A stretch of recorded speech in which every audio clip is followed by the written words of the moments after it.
사랑하는 구성무관 여러분 안녕하십니까, 박우일 목사입니다. 오늘은 1월 마지막 주일입니다. 그리고 우리가 이번 주에 민족 고유의 명절 설을 맞이합니다. 그래서 태양력으로 1월 1일 신정일 한다면 이제 새로운 날이었다면 이제 음력으로 하는 그 설날을 우리는 또 구정이라고 합니다. 그래서 이걸 또 좋지 않게 보는 사람이 있어. 신정 구정을 좋지 않게 해서 그냥 설날이라고, 명절이라고, 설 명절이라고 합니다.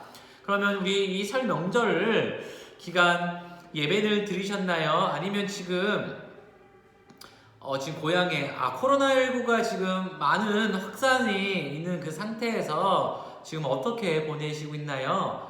가족들의 모임은 하시나요? 저희 집은 특별하게 모임은 갖지 않고 이번에는 집에 있기로 했습니다. 왜냐면 뉴스에 보는 것처럼 어제도 그렇지만 오늘도 10,000명 이상의 확진자가 나왔답니다. 오미크론 코로나가 변이가 많은 사람들에게 확진을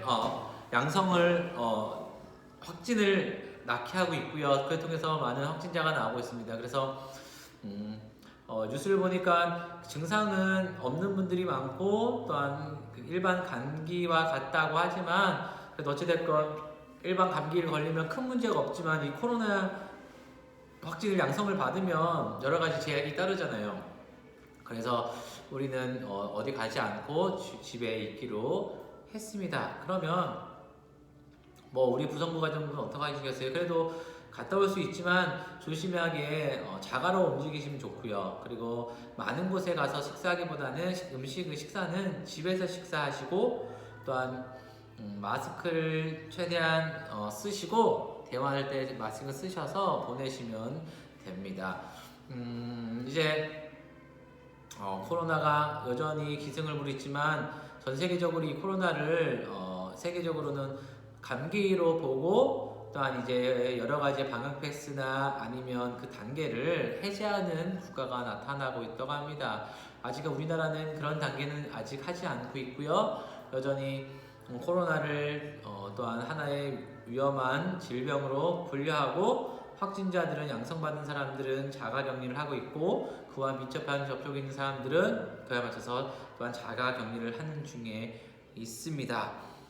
기도해 주세요. 빨리 코로나19가 사라지고 또한 이게 바이러스가 약해져서 일반 감기와 같이 돼서 우리 예전의 일상을 되찾을 수 있도록 기도해 주시기를 바랍니다. 그러면 오늘 말씀을 나눌 텐데 우리가 지난까지는 구약에 있는 인물을 살펴봤는데 오늘도 구약의 인물을 살펴보려고 했지만 그것은 다음 주에 하고 오늘은 설날에 맞춰서 설날 어떻게 보낼까? 설날에는 무엇이고 이 설날 우리가 지내온 그 설날을 우리가 유교적으로 예전에 내려오는 옛 전통을 그대로 받아들인 것이 옳은 것이냐 아니면 우리가 기독교인으로서 어떻게 보면 이 기독교가 죄송합니다. 서양 종교잖아요. 서양에서 온 종교를 들어온 거고 그것이 우리 문화 안에서 우리가 해석해내야 되거든요. 그럼 어떻게 이 설날을 우리가 어떻게 보내야 되는지를 함께 나누려고 합니다.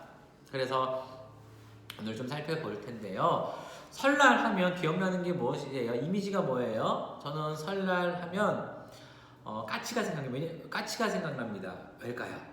노래가 있잖아요. 까치 설날은 어저께 모여 우리 설날은 오늘이래요 라는 이 설날 노래 때문에 저는 설날하면 까치가 생각나고 두 번째 이미지는 근하신년이라고 해서 새로운 한 해에 대한 또한 사자성어가 기억나고 또한 그에 맞춰서 연화장에 보면 또한 그 그림에 있는 학이나 아니면 여러 가지 또한 복을 담고 또한 기원을 담는 또한 동물들이라는 그런 소나무나 그런 게 담겨 있잖아요. 그런 게 좀 생각이 나요.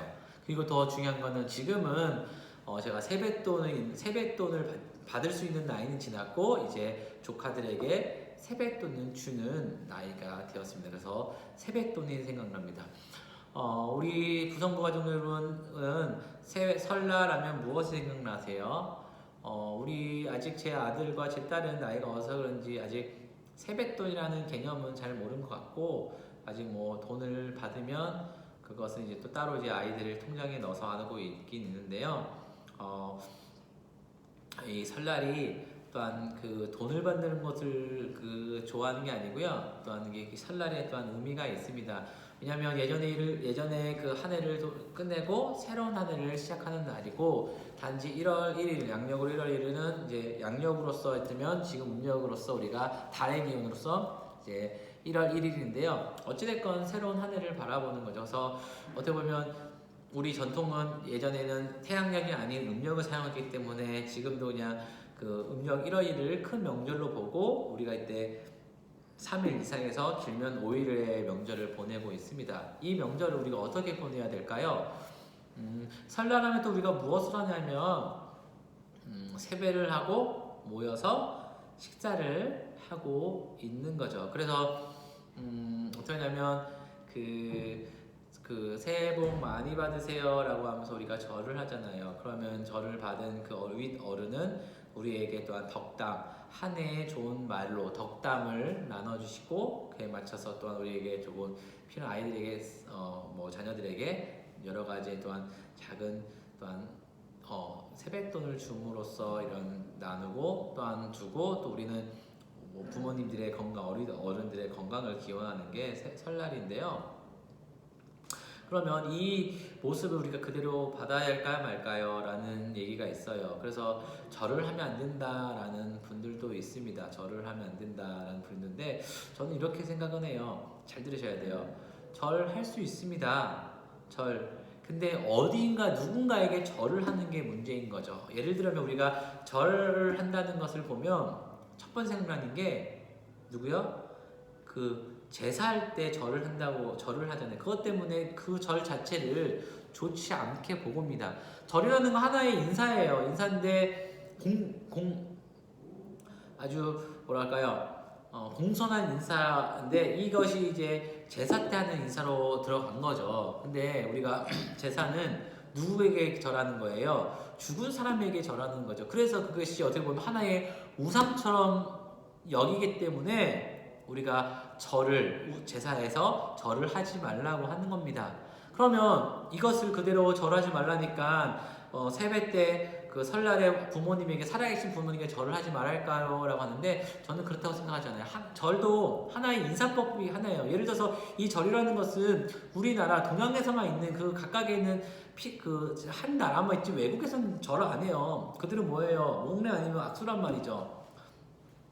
그 하나의 인사법처럼 단지 우리는 이 절을 죽은 사람에게 하는 것이 아니고요, 섬기기 위한 것이 아니고 누구를 위해 절을 한다고요? 살아계시는 부모님에게 공경의 표시로 더 깍듯하게 인사를 하는 거예요. 우리가 인사할 때 어떻게 인사해요? 이렇게 인사하지만 또 어떻게 해서 여러 가지 인사법 있잖아요. 그러나 우리가 평소에 다르게 설날에는 세배를 함으로써 그 부모님의 윗 어른에 대한 공경의 마음을 담는 거죠. 이것은 우상을 섬기는 건 아니잖아요. 우리가 내 엄마 아빠를 하나의 신으로 섬기며 생각하면 절해요? 아니잖아요. 그런 게 아니고 하나의 예로서, 인사로서 더 공경을 담아 겸손하게 인사를 드립니다. 그러면서 새해 복 많이 받으세요 라고, 새해 복 많이 받으세요 라고 인사하는 거잖아요. 그것이 과연 이게 뭐 그렇다고 이 인사법이 잘못된 건 아닙니다. 우상을 섬기는 것도 아니고 단지 살아계시는 부모님에게 그냥 복 많이 받으라고 정중하게 인사하는 거죠. 그럼 이렇게 얘기했잖아요. 새해 복 많이 받으세요 인사도 할 수 있잖아요. 똑같은 거잖아요. 좀 더 공경을 담아서, 마음을 담아서 하는 겁니다. 그래서 괜찮습니다. 그래서 저는 절하는 건 괜찮고요. 그렇지만 제사에 대해서는 절대 하면 안 되시고, 그는 죽은 사람이 하는 거기 때문에 죽은 사람에게는 절을 하면 안 되는 거기 때문에 하지 않지만, 우리가 새해 복을 기원하면서 한다면 그건 괜찮습니다. 그러면 그렇게 되면 부모님이 무엇을 세뱃돈 주시면, 중요한 건 이때 무엇을 주시냐면 부모님은 세뱃돈을 주는 것도 있지만 그때 기독교적으로 뭐 하시면 좋냐면 자녀들을 위해서 축복의 기도를 해주는 거예요. 유대인들에게 무엇이냐면 가장에 축복권이 있었습니다. 가장으로서 자녀에게 기도할 수 있는 권리가 있었어요. 그래서 창세기에 보면 이삭이 자녀에게, 에서와 야곱에게 죽기 전에 축복권으로서 기도했던 것처럼 똑같습니다. 지금도 있거든요. 그러니까 자녀를 위해서 기도해 주는 거예요. 한 명씩 한 명씩 자녀들이 모였을 때 아버지 부모님의 그런 뭐죠? 그 건강을 기원하고 또한 올 한 해 잘 보내기를 하고 했다 인사드렸다면 부모님은 뭐예요? 그 아이들을 위하여 옹족이족이 모였을 때 그 자리에 앉고 좋은 말, 덕담, 좋은 얘기 또한 그 덕담할 때 좋은 얘기와 함께 또한 기독교적으로 그리스도인으로서 복음의 얘기를 전하고 예수님에 대한 또한 믿음에 대해서 설명하면서 아이들에게 자녀들에게 기도를 해주시는 거죠. 그럼 얼마나 좋아요. 이것이 바로 새롭게 이 설날을 기독교화는 해석해내는 우리의 모습입니다. 그래서 또한 그 기도해 주시고요. 두 번째가 뭐가 있을까요? 그러면 또 지금은 좀 조심스럽지만 떡국을 먹잖아요. 떡국을 먹으면서 교제를 갖는 거죠. 그동안 어떻게 지냈는지, 어떻게 보냈는지, 또한 어려움은 없는지, 또한 그걸 통해서 또한 예배를 드리는 거죠. 예배를 드려야 하는 거예요. 그래서 예배를 드릴 때 각각의 교회는 이제 설 명절을 예배설가 만들어서 우리 교회도 비치했던 것을 가져와서 하나씩 예배 담당자들 한 명씩 예를 들어서 우리 예배를 때는 혼자 예배드리는데 그러지 말고요. 한 명씩 선정한 후에 한 명이 그에 맞춰서 예배를 인도를 하고 찬양을 같이 부르고 그 중에서 그 가정에서 기도자 한 명을 세우고 또 말씀 봉독한 사람 세우고 또한 목회자가 없으니까 목회자 없는 집이 다니까 그때는 한 분이 아버지께서 말씀을 쭉 읽어주시고 거기서 기도해 주시고 또한 찬양하고 또한 아들에게 축복 기도해 드리고 그리고 마무리하면 되는 겁니다. 이렇게 예배를 드리면 돼요. 그걸 통해서 무엇이 전수될까요? 신앙이 전수되는 거예요. 신앙이요. 믿음을 보여주는 거고요. 이걸 통해서 우리가 이 가정 예배를 통하여서 또한 우리 가정뿐만 아니라 다른 형제의 가정과 아버지에 있어서 한 가정에 모이잖아요. 그럼 몇 대가 모여요? 2대나 최소 3대 아이들이 모이면 그 안에서 우리가 각각의 가정이 작은 교회라고 말씀드렸잖아요. 그 가정이 또 다른 교회, 섬기는 교회에서 예배드리지만 이제는 가정 안에서 모여서 그곳에서 예배를 드림으로써 또 하나의 교회를 만드는 거죠. 그것이 바로 교회거든요. 교회가 뭐예요? 에클레시아, 부름을 받은 사람들의 모임이에요. 세상 사람으로부터 부름받은 게 아니고 누구한테? 하나님께서 부름을 받았고 그들의 모임이에요. 그것이 바로 교회인 거죠. 그 교회를 통해서 우리가 예배를 드리고 또한 각각의 신앙을 가르쳐주고 물려줄 수가 있다는 거예요. 그래서 우리가 예배를 드려야 돼요. 가정 예배를 드릴 뿐만 아니라 이 명절에 온 가족이 모였을 때 함께 예배를 드리는 거죠. 그럼으로써 예배 안에서 있는 여러 가지 또한 의미를 살펴보고 예배 안에서 있는 여러 가지 또한 그 가족의 신앙을 바라보고 부모님들이 또 아빠가 얼마가 어떻게 드리고 자녀들은 또한 손자 수녀들은 또한 시끄럽게 떠들 수 있지만 그걸 통해서 하나의 또한 유대감이 생기고 또 그걸 통해서 믿음의 신앙이 가질 수 있다는 거예요. 그것이 아이들이 자랐을 때 이 기억이 남는다는 거죠. 우리 가정은 이 명절에는 하나님께 예배하는 가정이 되는 거죠. 그리고 난 후에 같이 식사를 하는 거죠. 식사를 나눔으로써 맛있는 음식을 나누고 왜냐면 초대교회에서도 예배를 드리면 반드시 성찬식을 거행했어요. 성찬식을 하고 난 후에 또한 각각의 집에서 갖고 온 음식을 애찬을 했거든요. 즉 예배와 함께 또한 그래서 섬김의 봉사가 나눔이 있었다는 거죠. 그것이 바로 우리의 식사입니다. 그래서 각각의 준비한 맛있는 음식을 준비해서 너무 풍성하게 할 필요는 없으세요. 뭐 설날이라고 맛있는 음식을 준비했지만 누구에게 보이기 위한 것이 아니고 가족들이 먹을 수 있는 것만큼 만들어서 가정들이 맛있는 것을 만들고 먹고 또 그걸 통해서 또 맛있다 얘기하고 또 어떻게든지 삶을 나누고 또 그래서 또 함께 보내는 시간이 바로 설 명절입니다. 그러니 오늘 한번 올 한해 올해 있는 설을 한번 설 연휴를 이렇게 한번 보내보세요.